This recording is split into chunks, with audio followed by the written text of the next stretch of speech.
Hey, what's going on, Los Angeles? What is up, Trojan family? Welcome to the USC LAFB show here on the LAFB network. This is your daily dose of USC Trojans news. Sorry, been a long weekend. Obviously, a fantastic Saturday. USC winning 73-13. Excuse me, over Missouri State. Dominating win. Wasn't able to jump on here Sunday, Monday, just, family stuff, and obviously still dealing with this cold, as you can tell. So not going to jump on and recap the game, but want to talk a little bit just about the dynamism that this team showed and demonstrated, and why, even though playing a team that is way under their level, to beat them to that fashion, to me, shows extreme growth for this team. Now, I'm not putting a ton of stock in it. We got to wait till we see some real competition. Obviously, Georgia Southern, a lot of storylines with that, which we'll get to later in the week, who they play on Saturday. But again, not going to be a big competition where we can, really ride home about what we saw. But you can take good things. I wrote after the game a What We Learned piece where I kind of document all of that, what from Jade Mayava to the defensive line, to the offensive line, to the receiving core. So you can read that over at LAFBnetwork.com. I won't belabor all those points, but certainly something that you can take a look real quick. But today, Tuesday, the coaches poll, the AP poll comes out. So I want to come in here and talk about that.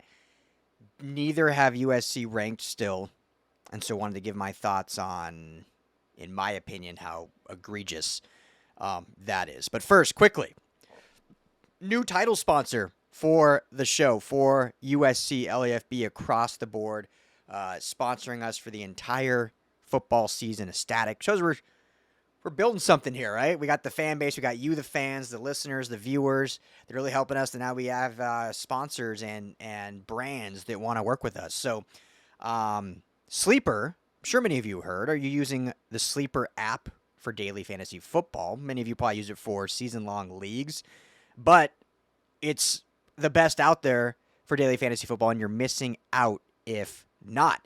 Similar to what you've heard in the past, other software, I won't mention names, but it's as simple as picking more or less for your favorite quarterback. Jade Mayava, will he have more touchdowns, less touchdowns?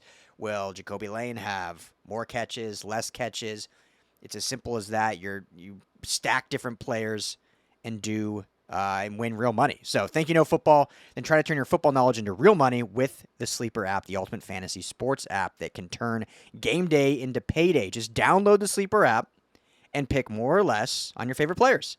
With more stats than any other daily fantasy app, just choose two or more of your favorite players from pregame or live during the game. Pick more or less from the predicted stats, and you could win up to 1,000 times your money if your picks win. Use the promo code USCLAFB, the name of this channel, real easy, USCLAFB, and you'll get up to a $100 match on your first deposit. Terms and conditions apply. See Sleeper's terms of use for details. So once again, use promo code USCLAFB, and you'll get up to a $100 match on your first deposit. If you want to stick with college football, it's great for this coming game. As I mentioned, Jacoby Lane, Mekhi Lemon. You can pick more or less, stack those. You can grab players from other games, add it to your parlay, if you will. Or NFL season's kicking off, obviously, this week. So plenty of picks you can do the NFL. Major League Baseball they have on there. And obviously coming soon, NBA and NHL as well. So download the Sleeper app. Promo code USCLAFB, $100 match bonus. All right. So both polls came out. USC moved up one spot in the AP poll, I believe from 30 to 29. So did not crack the top 25, but they did move up. In the coaches poll, they moved down from 29 to 32. So apparently, regardless who you play, hanging 73 points on a team, not playing your starters at all in the second half is a bad thing, and you move two spots. Now, we all know these rankings mean nothing right now. And I've said a few times, I don't know if I've got on my soapbox here yet on camera, but I hate preseason rankings. I love them for the fodder. Like, it's fun to talk about. It gives me something to talk about, and whether it's complain or praise, it gives all of us fans on Twitter during the games or whatever to talk about. What I hate about them is while right now they quote-unquote mean nothing, they still get used on resumes for arguments later in the season. Now, teams that are ranked preseason that end up being bad usually are bad pretty early on. Like, it happens fairly quick. So it doesn't have I'm not saying it has like an altering effect to that extent, but there are teams that can kind of start off at, let's say, 11 or 12 and hang around in that 20, 21, 22 range with a loss or two. And then all of a sudden, other teams that have beaten them are like, well, look, we got a top 25 win on our resume. When that team probably never should have been in the top 25 to begin with. But because they started there in the preseason before anyone saw any football, before anyone even knows what goes into these rankings. Like, some say, well, it's based on last year and what you did in the offseason. Right? So, like, the big argument for USC is like, well, they went 7-6. Boise State was the top 25 team to start the season because they were in the playoff. Okay. So if you're basing it on last year, how is Oklahoma 18? Oklahoma did win 6-7 last year. They lost to Navy in the bowl game. Well, Oklahoma got John Mateer. They upgraded their defensive coordinator. So they're going to be better. Okay. Boise State lost arguably the best college football player in all of the land, Ashton Genty, to the draft, 6th overall. You don't think that means they're not probably a playoff team again this year? USC added a bunch of depth on every position, added some extreme coaching hires, were in every game last year, had a lead in the fourth quarter. You don't think they might be better than 7-6 this year with an easier schedule? So my bone with it is there's no consistency. Like, there's no rhyme or reason. Like, some teams, we can use common sense and say, yeah, that team was dominant last year. They should be a top 25 team again this year. But there's a handful of teams that it's just like, yeah, we like this team. Let's just throw them in there. They made some nice moves. They'll be better. They can't be that bad again. Oklahoma can't be a 6 weeks team 2 years in a row. No way. Top 25. So that's my whole issue with the preseason rankings. Excuse me. Now you see the post-week 1 rankings come out, right? And obviously we know Alabama fell some. I think they fell to 17, which is like their lowest ranking in the decade or whatever in the AP poll after losing to Florida State. We see USC, obviously, like I mentioned, not ranked again. We see, Notre Dame and Miami shift slightly. Texas and Ohio State shift slightly. And so, stuff like that is, par for the course, right? USC, though, absolutely destroys a team, scoring the most points they've scored since 1930. The most points they've scored in a season opener since 1929. They didn't play their starters in the second half. Jade Mayava was the Big Ten Player of the Week, playing 2 quarters.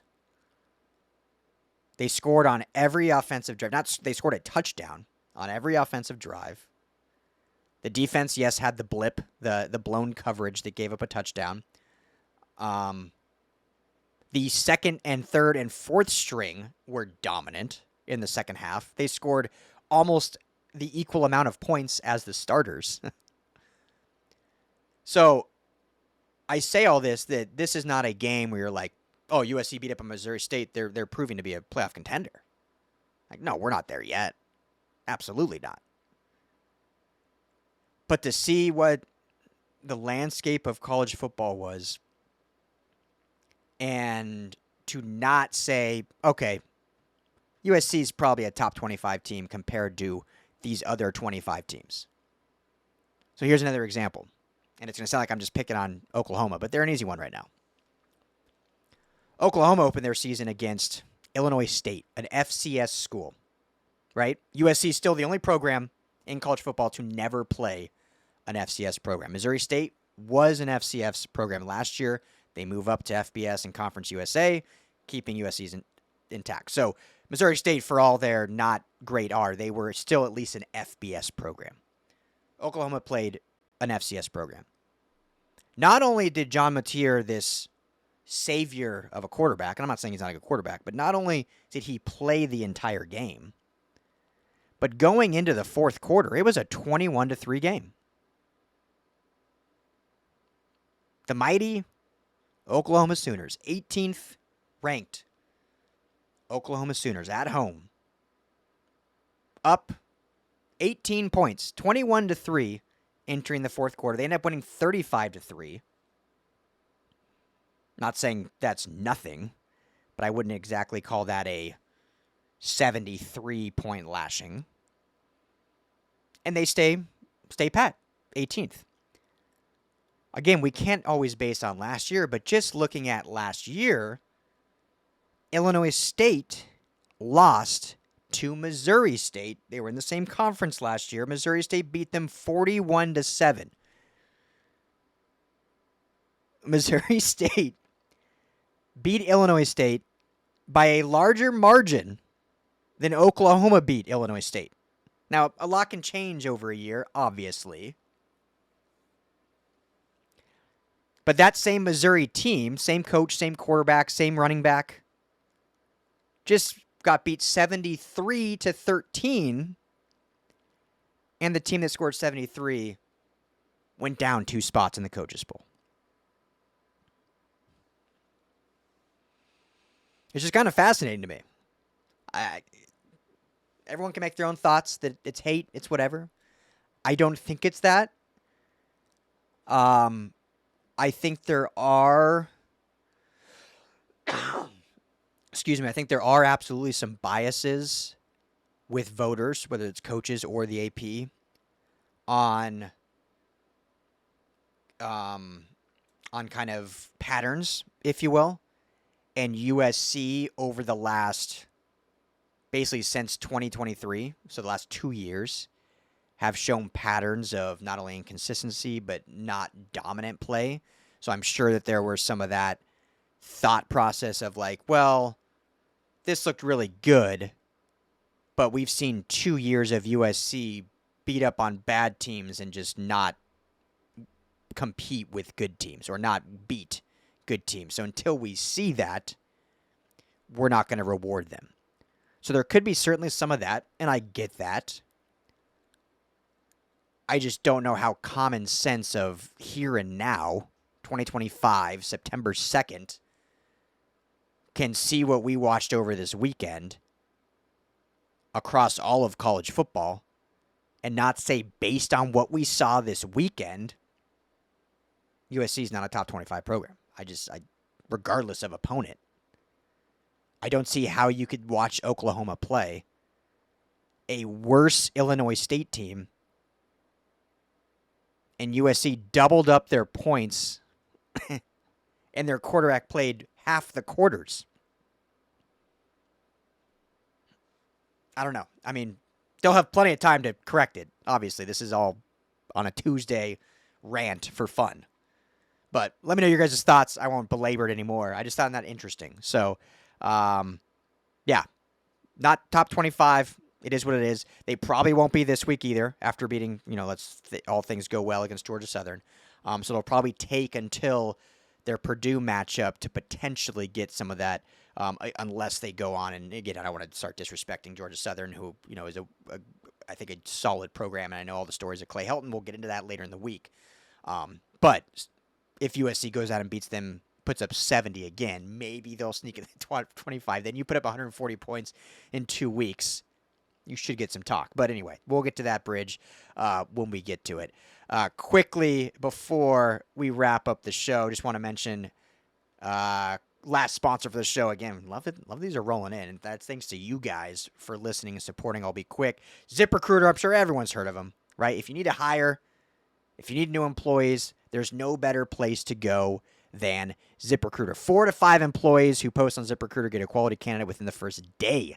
And if you go to ZipRecruiter.com/audio, that's ZipRecruiter.com/audio right now, you can try it for free. Again, that's ZipRecruiter.com/audio. Try it for free. ZipRecruiter, the smartest way to hire. All right, that's all the time I got. We will be back tomorrow for our 7 p.m. Pacific time call-in show. So make sure to tune in for that. Had a lot of calls last week. It was a ton of fun. So we'd love to have you on here on the USC LAFB channel. I might actually be back on earlier with another video tomorrow. Got some recruiting news. I'm trying to keep some daily recruiting updates, and then we can keep the more this season stuff with the rest of the crew, Madman, Coach, and obviously the great Tim Prengley. So we'll be back with that more stuff tomorrow. Hopefully having daily videos for you here on USC LAFB. Make sure to hit that like and subscribe button if you have not already. If you want to become a member here on the channel, or if you want to subscribe on on LAFBnetwork.com, 20% of your membership or subscription will go to help support youth sports initiatives right here in Los Angeles. Plus, you'll get some merchandise perks. You can check out all of our USC merch at LAFBnetwork.com. Plus, you'll get some exclusive content, and we're going to be doing some meetups throughout the season that you will have access to. So if you want to become a member, certainly helps us out, and you can help support youth sports right here in LA. Make sure to check out Sleeper, promo code USC LAFB. Thank you, as always, Trojan family, for making this a part of your day. This is going to be a hell of a season. I am ecstatic. It was so fun to be at the Call-In again on Saturday. I thought it was a great crowd for the matchup. We had a ton of fun, and I just can't wait to watch this season and engage with all of you and hang out and watch this team hopefully do some great things. So that's all for me. As always, fight on.